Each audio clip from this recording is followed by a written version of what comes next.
Look at me. Them big things with your little clicker. Day 29, I got all fancy. Yeah, a little clicker. You want to do your intro so that it's, you know what I'm saying? And you just... Oh, I don't have an intro. I just say, hi, everybody. That's my intro. What's up, everybody? Welcome to my YouTube channel. Be on the plate. I'm your host, Mo, and no, this is not your average food channel. This is food for thought. Hi, everybody. We're doing this together because... yeah, so we're doing this simultaneously for her channel and my channel. Which we wanted to kind of do throughout this whole trip, but we never did it. Yeah, because it wouldn't work between driving and you mapping out the course. It just would have been too much. It would have been too much. Yeah. But we're here. We're here. We reached our final destination. A day early, really. A day early, which should have been spent on the coast of California, actually. But or in Zion. Or that in would have worked Zion. too. Or anywhere in Utah, which was my favorite state. By far. By far. Although I even more than California. I did like California. I really did too, but an ocean is an ocean. We can see an ocean anywhere. Zion. Well, not like anywhere. That one place. Not at Joshua Tree. You're not able to see. God, you cannot see the ocean at Joshua Tree. Yeah, Joshua Tree. Joshua Tree was where exactly? That was also in California, in the desert. In the desert, right? Yeah, that was terrible. I mean, for us, it was terrible. It might not. I mean, apparently people love it, and it's amazing. Yeah, we didn't have that experience. No, it was good still, but we weren't able to really bask in it and enjoy it. Well, that's what I mean. It wasn't a great experience for us. Because we were stuck. For us. Pretty much. For those of you who have been following, you guys know exactly what we're talking about. Yeah. When we were stuck out there in the desert, I got this bright idea that I wanted to go off-roading, and that was a huge failure. And $520 later, 50.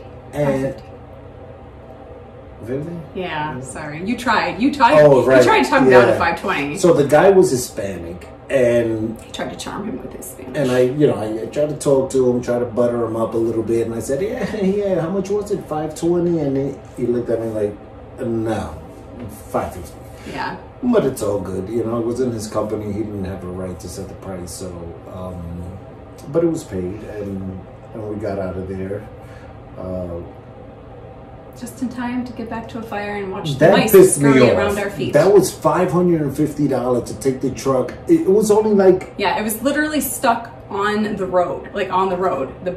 The rest of it was off the road, and then the bumper part was 5 feet on the road. 5 feet. You literally just had to go boop, boop. Yeah. I'm in the wrong business. Yeah, for sure. It was like $110 per feet. Yeah, it was sad. I'm sorry about that. No. Yeah. That was, you know what, honestly, I didn't, that didn't hurt much, because I knew that going into this trip, you had to prepare for things like that to happen, especially, mechanical issues on the truck. And it is an old vehicle, but it has new drivetrain, from engine to transmission to transfer case. All of that is new. Just pretty much the shell is the same. But it was my mistake, and I had to pay for it. But that leads me to say this: when you're gonna embark on a trip like we did, you have to plan for worst case scenario to happen, because if you don't, then you're just gonna fall short. Well, you're gonna be screwed. I mean, what would happen even if, say, and thank God this did not happen, but let's say something really bad happened to the truck where it was unrepairable, and we need money to fly home or figure out how to get your truck home or whatever. Like, if you don't plan for something like that, you're screwed. Like, yeah, you're pretty much screwed. You gotta call somebody. You gotta get some money. Well, the good thing is that you know, we were traveling at a time where a lot of job availabilities that's are true. happening. There were so still wanted signs everywhere. we would We have could have probably just had got to done. work to get back because, you know what, the trip, 30 days, it was what I somewhat budgeted to be. But you have to plan for worst case scenarios. You have to, although in planning this, you may think that you're going to just camp outside, which we thought that we would primarily be camping every night. Maybe even find some free spots to pull over and pitch tent, which we might have been able to, but a lot of times we got places that it was too dark when we got there. You're not going to find a place in the dark. That was ridiculous for us to even think that was a thing. So that's something we learned too along the way. So there was a lot of money spent on hotels that didn't necessarily have to be had we planned it just a little bit better or driven a little. Or had it been in warmer months. But then you have to fight against availability. That too, because honestly, everywhere we went, it was still busy. There were still places where they were still full. If it had been the summer, forget it. We would have been screwed. And if you ask yourself, what are people doing, and what when all these jobs are available, these people are freaking camping. They're traveling. There was a huge amount of people.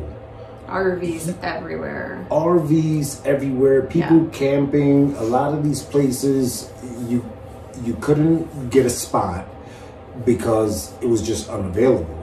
Yeah. Places we wouldn't even think. Like there was places I was surprised. Why are there people here? Why is it so full? Why aren't these people working? Right. Why aren't they working? Yeah. I mean, we weren't working. And the greatest, but to be fair, but something that you come to realize is that you look good. Are you talking to you? Yeah. Oh. I'm talking to me. I mean, I curled my hair for the occasion, but he looks good. I'm looking good. You know what I mean? So while I was stuck in a ditch, I was looking good still. And you know what? All jokes aside, shout out, man, to the people that we've met along the way. We met some pretty cool people. From Yellowstone to Joshua Tree. Yeah. Utah had amazing people. Even South Dakota. We loved people. South Dakota people, you guys were awesome. When I was when we were on the side of the road, with the hood up, random people would just stop by with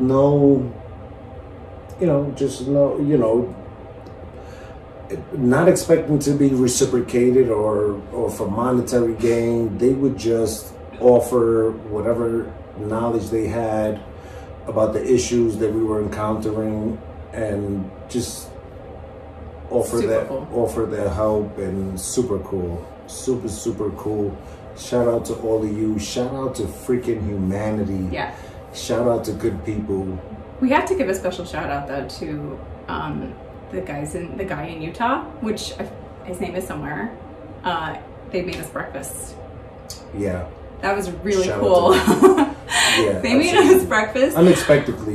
Oh my gosh! They just came out with this plate of food, and we ate it all because we were starving. Well, we can't say it because they're going to be mad that we didn't call them back for breakfast. We can't let them. We could tell them. My friend Jenna, and our new friend Billy. They live in Utah, and they came down to Zion. Why are you so greedy? Were they my friends? Oh, they're my friends. She was my friend first. They just tolerate. And now they're our friends. But she was my friend first. Yeah. I'm just saying. Oh my gosh. Anyway, they came down and camped with us and hiked with us. And then the next morning, they decided to dip out early and go find breakfast and decided not to do the Narrows, which right after they left, we also thought, you know what? It's cold. It's a long day. We should probably get on the road. We also decided not to do the Narrows. 5 minutes later, this guy came out with a huge plate of food for like 4 people. Delicious. And he was like, "Oh, I was trying to get you before your friends left. Do you want to call them?" And we're like, "No." Delicious. Can we just eat all the food? And then we did, and then we ate all the food. So sorry, Jenna and Billy. Thank you guys for leaving early. Yes, thank you for leaving early because we ate like so much breakfast food. And as I've said before in my videos, that when you're going into the wilderness, you got to forget about a diet plan. You got to forget about, you got to consume, because you don't know where your next meal is coming from. Because you could be out in the desert, driving. And I stand by that. For a really long time. Yeah. With nowhere to stop. And with minimal gas. Oh my God. That was scary, guys. Yeah. That was scary. So we were leaving one place and Joshua Tree. Was it Joshua Yeah, Tree? because so what happened was after you got towed, we had to follow the tow guy. This is at night, mind you. We were there all day waiting for that tow. It's dark now. The tow guy says, "You have no signal. I can't take your credit card." So we had to follow him out of Joshua Tree to where there's a signal. We went the direction we're going the next day. We see lights everywhere. It's clearly a town. So you think it's a town. You think there's a gas station around. However, in the daylight, when it was time for us to leave, there was no gas station in sight. And we're like, it's fine. We'll just let's go. There'll be a gas station. We kept it pushing. Oh my God. No, nothing. And we had about less than a quarter of a tank left. And we had to pee. Before we hit that gas station, which was, where was our next destination? Well, we decided to skip Vegas and go right to the Grand Canyon. Yeah, so luckily enough, we hit a gas station, but it was scary. And sure enough, the truck has a spare gas in the back, but still that was scary. Yeah. And then it's like the cartoons, you look and you see. Oh, you're looking for like the mirage. You see mirage. You think there's something there, but really, there. No. No. It was awful. It's yeah. But it was super cool. It was a wonderful experience. I think for me, at the top of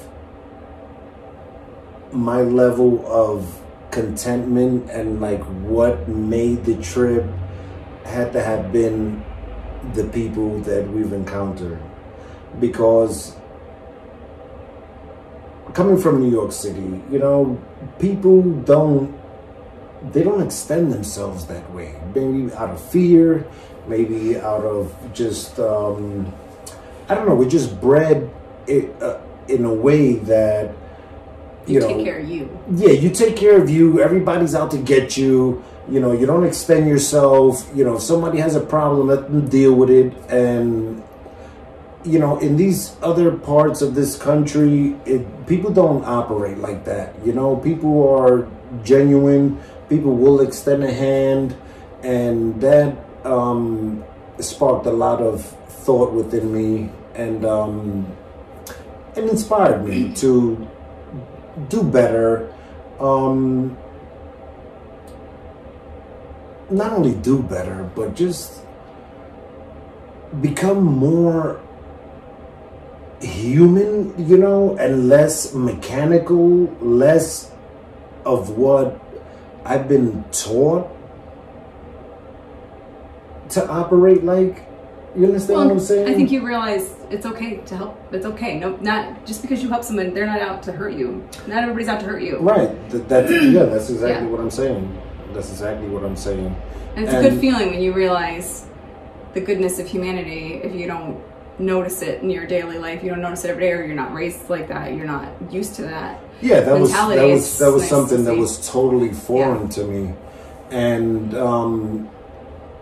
even though you can like conceptualize that there are good people out in the world, which they are, but if they're not in your midst, if you don't experience that, then it's like, out of sight. You like the tangible. If you can't see it, then how could you believe it? But there are wonderful people out there, and I just had the utmost respect for those people, and not because they were lending a helping hand, but just the amount of courage that it took them, the fearlessness, you know, to stop and help help a stranger that they. And we had New York license plates, so you know, I mean, to them they could have thought we were just a bunch of jerks from the city or whatever, and not stopped. And actually, I was starting to worry a little bit when we were in Wyoming and we were stuck with the truck up, or the hood up, and nobody stopped at one point. That was the only time. Everywhere else we stopped, or everywhere else we needed help, people were helping. But that one time we were on top of a mountain, no cell signal, no nothing, and trucks were just whizzing by left and right. And I was like, excuse me? And he said to me, well, would you stop? And I said, well, no, I wouldn't, because I can't really help, especially there's no cell signal. So what am I going to do? I can't call anybody. I can't help you. I know nothing about trucks. I really couldn't help you. But the amount of men that drove by in their trucks, which I'm assuming, maybe that's wrong with me, so you got a truck, and you live out in Wyoming, you probably know a thing or two about a truck. Right. And you could help. You could stop and ask if you're However, like I asked you, would you have stopped? But I probably wouldn't. I wouldn't have either. But also because I can't help. There's nothing for me to offer. But I could tell you, I'm pretty sure out of all those people that drove by, there was a good handful of men that probably knew something and probably could have helped. I don't think I'm wrong. That's I don't think I'm wrong. That's understandable, but I, under no circumstance, would stop for no one. But then, would you do it now? Absolutely. Yeah. I would. Good. I would. Then that's of course, I would still be a little reluctant. Still be,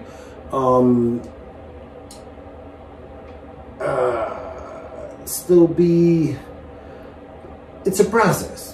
It's a learning curve. Yeah, you're not going to get over that overnight. Right. No. But I would definitely stop and attend to somebody or offer a helping hand, as people did with us. Good.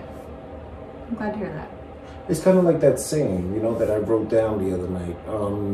Do unto others as you would want others done. Right. Yeah. And so I think that now, after being exposed to that, I need to not only incorporate that into my life, but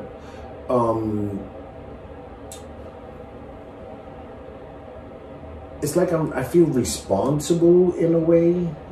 Like, you know, now that I've seen this and I like it, and I like the humanistic way of how that transpired, I feel that it's a must that I not only continue doing what I'm doing, but just go a step further, you know, and help as much as I possibly can, and not only just help, you know what I mean, but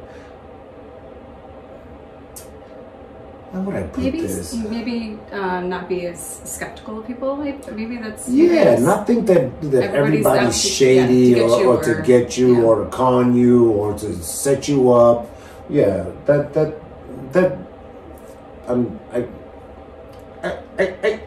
I can't even verbalize it. That's how. Yeah, because that's big. That's huge. That's huge, and that was definitely great for me.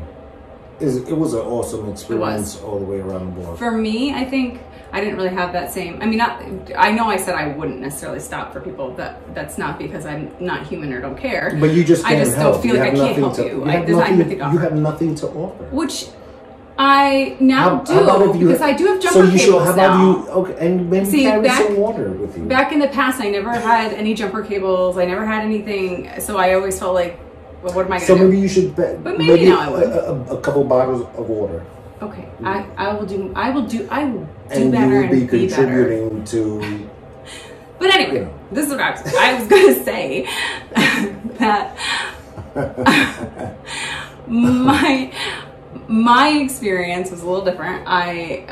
For me, it was just the beauty of what we saw. I come from the Adirondacks, and I always just thought that was the most beautiful place on earth, because I haven't really been to. I've been places, but you know, besides Hawaii, which is the most beautiful place on earth, I just assumed the Adirondacks was the most beautiful place on earth. And like, you can't top the Adirondacks. You can't top those mountains anyway. The ocean can top anything, but Nothing can top the Adirondack Mountains. They are the most beautiful, blah, blah, blah. I've seen it all. The Adirondacks is amazing. Which it still is. That's kind of biased, but okay. Right. Yeah. Well, it is because they didn't have anything to compare it to. I've never been to other mountains or other... The Bronx. The Bronx is... Yeah. It's not.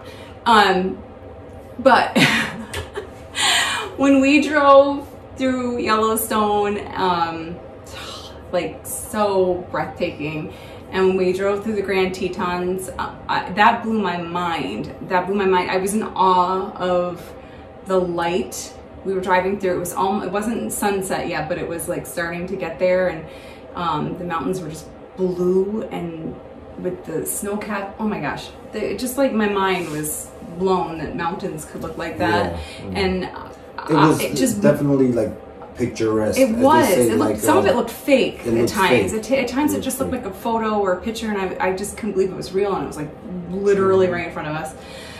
Flaming Gorge, which was like also the most breathtaking. Zion was I just didn't know. I mean, you don't know. You see pictures, you watch videos like ours or anybody else who's an actual, you know, who actually does this professionally for a living with videos and photography. And even watching theirs, it still doesn't, you don't know. You still cannot even imagine or comprehend how beautiful these things are. I don't think, you know, even through video and you can't. Or pictures, you can't fully grasp the awe, you know, that. And just standing in front of that mountain, you will never. You have to be there. You have to, and you know what? Some people may think like, oh, what's so special about mountains? You know what? Yeah, I don't know, and I wouldn't even know what to tell you. But just being there was something. But even standing in front of it, taking a video, you still can't describe it. It's just beautiful. It's breathtakingly beautiful. Absolutely beautiful. Yeah. So thank you, first of all. Gotta thank this guy, because... Yeah. Literally happy. I mean, he literally... This was his trip. I was just along for the ride. Yeah, I mean, without me, he wouldn't have gotten very far, but... I wouldn't have gotten around the block. Right. Because, you know, I didn't have the time to navigate the course of, you know, any destination. But I knew that I wanted to go cross-country. That was the primary focus on why I put so much money into getting this truck up and running and getting all the components new, and although, you know, we had our problems, but we overcame. And this is something that I would definitely recommend to anybody. You know, and it's, you can, you know, what's in going to see a mountain or a river, a creek, you know, hike up to Angel's Landing. You know, it's a little deeper rooted than just going to these landmarks and seeing these things. The energy that's there, the people that's there, that's an entire different experience. And you may try to conceptualize what it's about, but until you're there, you'll understand what it is that we're talking about. You have to be there. You have to do it. You have to find a way to do it. Like I mean, 30 days was not enough. It really wasn't, to be fair and to be honest. You probably could do it in 30 days. We could probably do it in 30 days, again, just knowing what we know now and where to go and like what to actually see and what to actually do. We probably could have. We wasted a little time here and there, and you know, and the truck was down. And the truck was down for a few days. So there was just some things that like we could have tweaked it a little bit better and maybe done it in 30 days. All right. If you want to do it in 30 days, you can. You can. You should do it at some point in your life. Don't say you can't do it. Absolutely. Do it. Find somebody. Find a friend. Find friends. Oh, hit her up. Hit me up. I'll go with you. You know, and I'll navigate for you. Yeah, now we know the way to go. We can collaborate on a trip. Yeah, we were talking. He was talking about doing a caravan at some point. I have a new little birdie. She's my RV that I'm going to live in. So I could take my RV, you could take your truck, get another person. Guys, we can make a whole party out of this. It'd be so much fun. It would be definitely. I'm definitely up for it.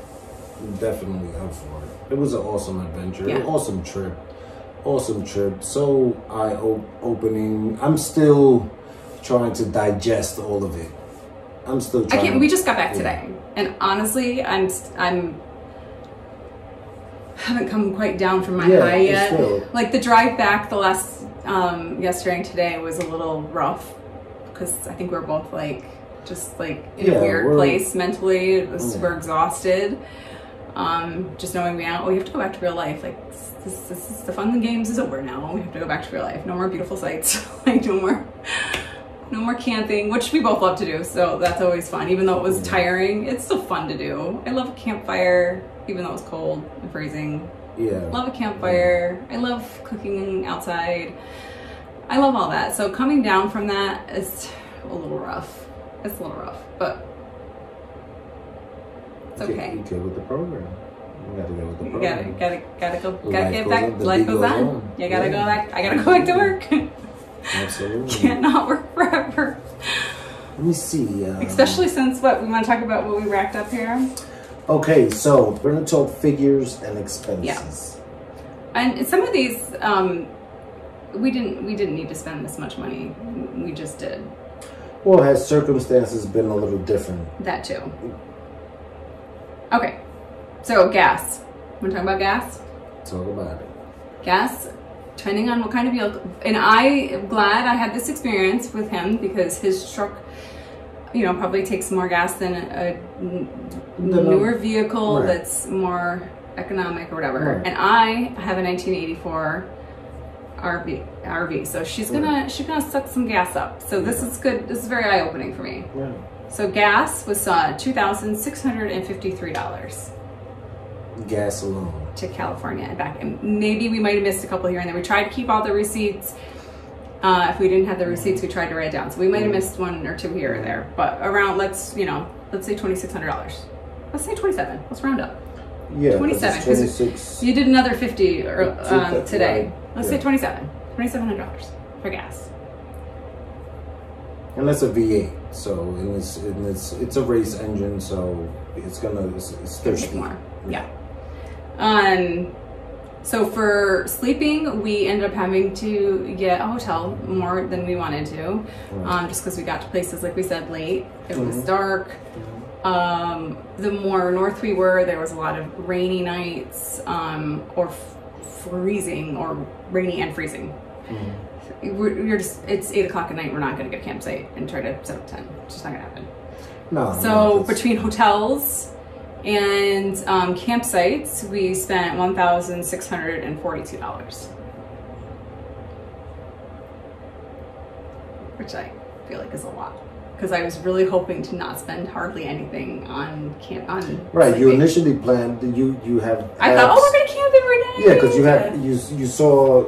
I don't know what app it is, but you have apps where there's free sites that you can go to and just. But we got nervous a lot of just trying to find these sites, and then if you get there and there's no room, or it's not actually yes, it says that it's free, but then you get there and there's one spot and it has no place to do a fire. There's no bathrooms. We're spoiled. So we really wanted bathrooms. We kind of splurged a little bit when it came to our sleeping arrangement. We weren't. And there were times. Did we get any rain? We did. No, we didn't camp in the rain at all. We did. In Indiana Dunes, we knew it was going to rain, so we tried to get set up as fast as possible. We got there, and it was actually starting to sprinkle when we got there. Right, but so we set up we didn't get to anywhere where it was raining or whatever. So anywhere we got where it was raining, we said screw it. And we just did hotel. Yeah. Right, because to set up and take everything out the truck, to set up shop, and that was our second night, I think, and that was miserable. That was miserable. The rain was miserable. It was miserable. We did camp in Thermopolis. It did rain our last night there, but we had the tarp set up properly, and we were set up right for it. So to get to a campsite, while it's raining and to set up, and then you're soaked, and then you want to shower if they have showers available. You know, you want to eat. You can't cook. Yeah, really. It's just a lot. Not the way we were set up with tiny tents, and it just wasn't practical. No. Not happening. But the next trip I take is in my RV, so I could sleep and eat and cook and all that good stuff. Yeah. Anyway, all right. So we did eat out more often than we probably should have too. We spent almost $1,000 eating out.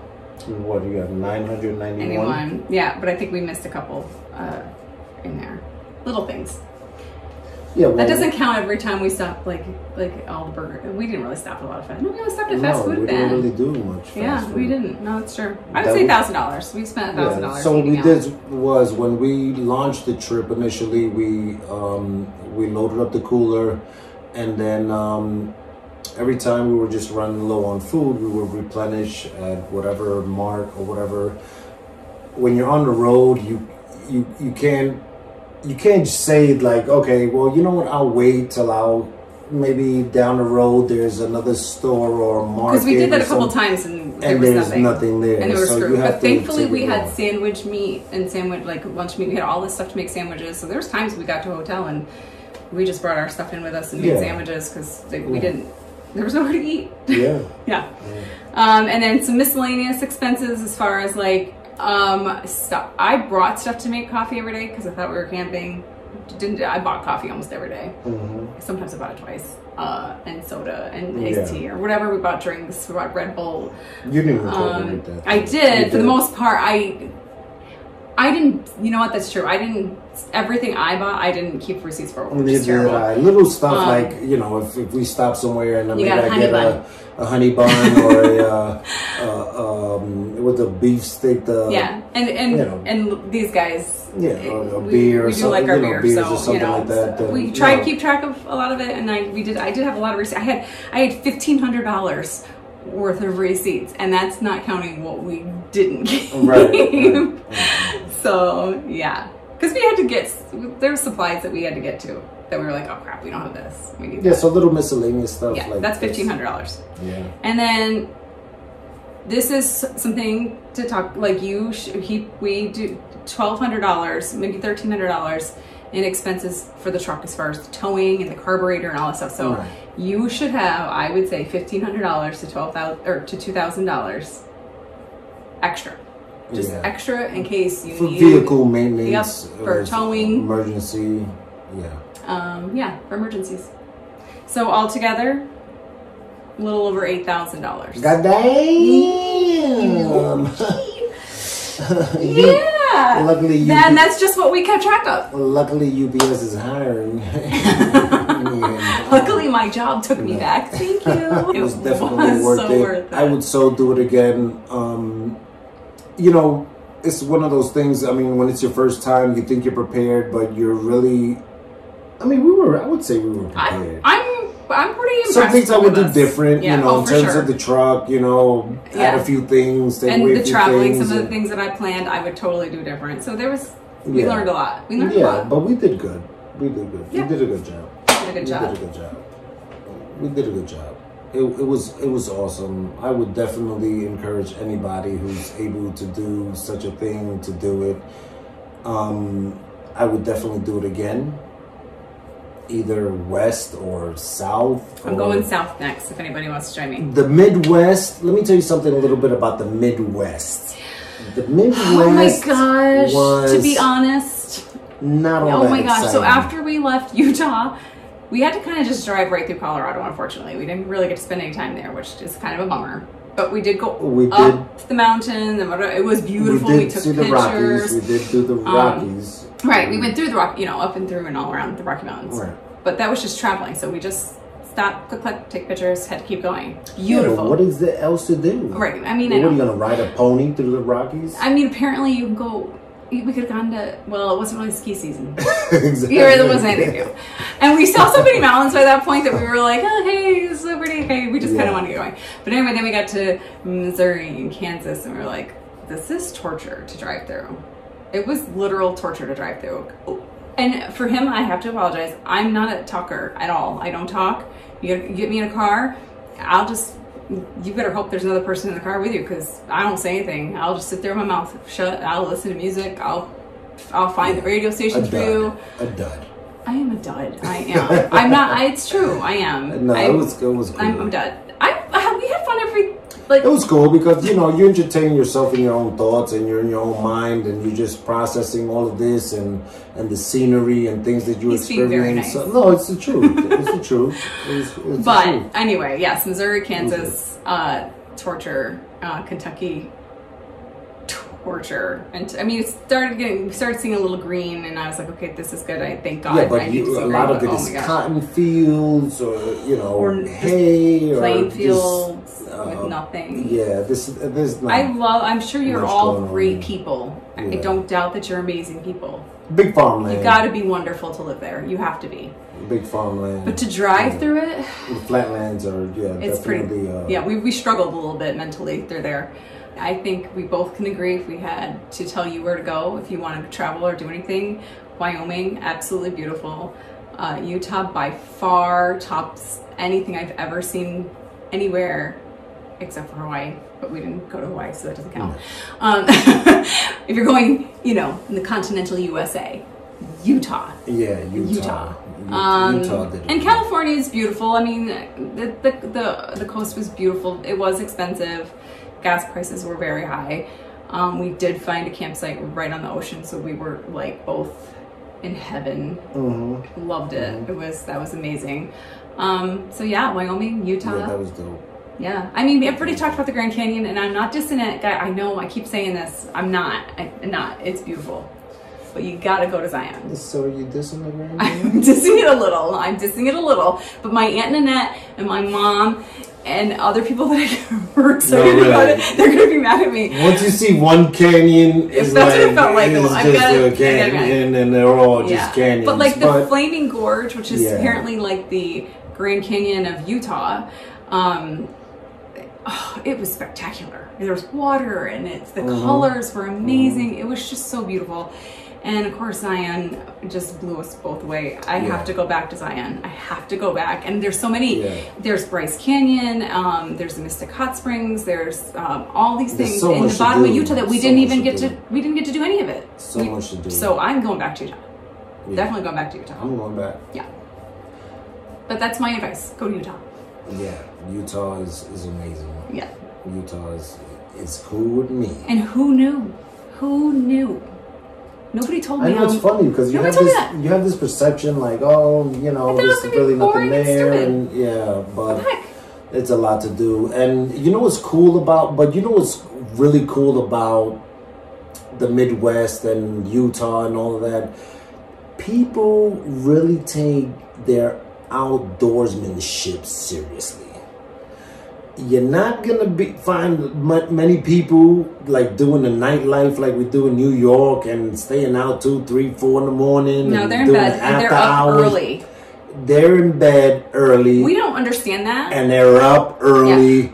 Yeah. They're hiking, biking, a lot of four-wheeling, motorcycles. They have plenty of toys. They got a lot of toys. The early birds were annoying though, because they're super good. We're both late night people. He's like on his phone till like 3 o'clock in the morning. I'm a server, so I'm used to going to bed like super late. I don't know how to go to bed early. I don't. It's awful. We did not know how to get up early either. We just could not get up early to save our lives. We did get up early. One time when we had to push it, we did get up. We got up at 6 o'clock one morning. One time. That's all that was needed. That's all we needed. 9 o'clock was early for us. If we had to get when Jenna and Billy were there, they woke us up at like 8:30. We were both a little both Utah people. Excuse me. They were up like at 6 o'clock in the morning. We were like, no, thank you. So that's fired up. Just be prepared for that if you're gonna do that. You gotta get up early. But it's dope, and it's just very thought-provoking. It makes you think about, the quality of life that you live as an individual. And, makes you think about, are you maximizing your potential? Are you living life out to the fullest, Yeah. Just these, those are the thoughts that run through my mind. That's how this trip has impacted me. A lot of growth is going to happen within me. A lot of new developments. Definitely my perspective has changed about a lot of things during this trip, and I'm ready to just, you know, like view the world in this new scope that I have, and just approach it this way and see what comes from it. You know, you go around every day with these old principles, old values, you know, these old ways of conduct, and what, you know, you've learned when you were growing up, and what was taught to your parents, that what they passed on to you. And a lot of that information is outdated. A lot of those ways and approach to life is just, it's non-existent nowadays. So I feel like I got a new breath of life, a fresh one, something that's current. It's exciting, and I'm just ready to go through this evolution process and see what comes out about it, comes out from it, because it was just it touched me, and it touched her.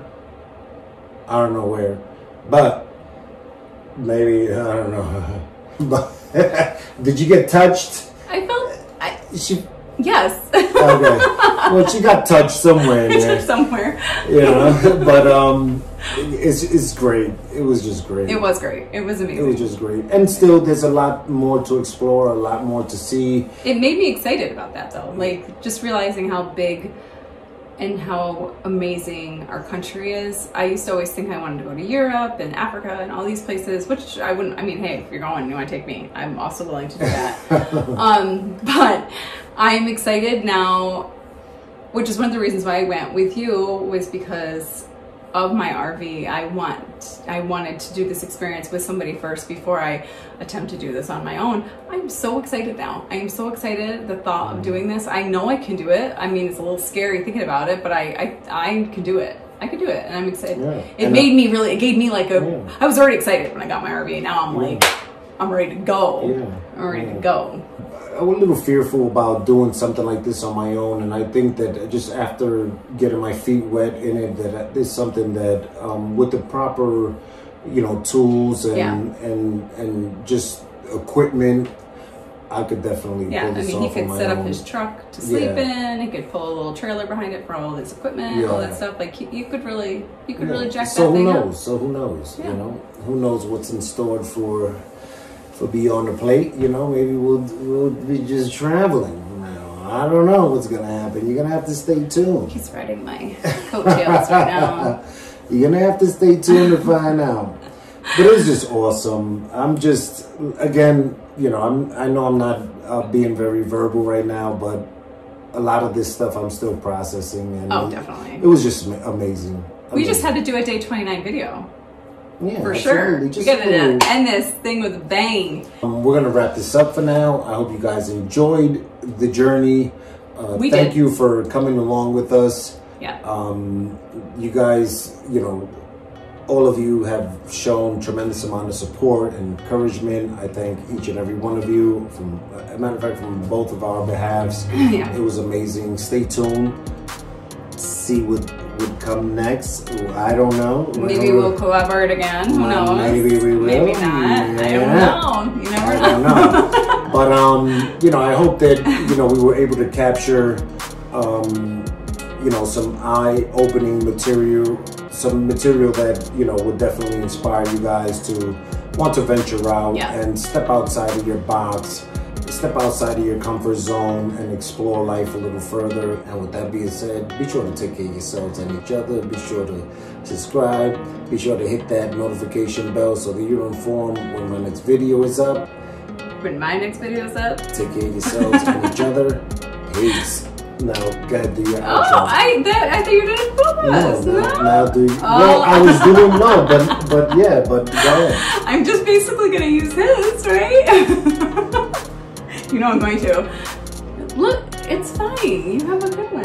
I am the outro. He is the outro. I'm being sexy. Bye. Okay. Yeah. Anyway, thank you so much for joining us. Check back later. There's gonna be so much more to come. Peace. Bye.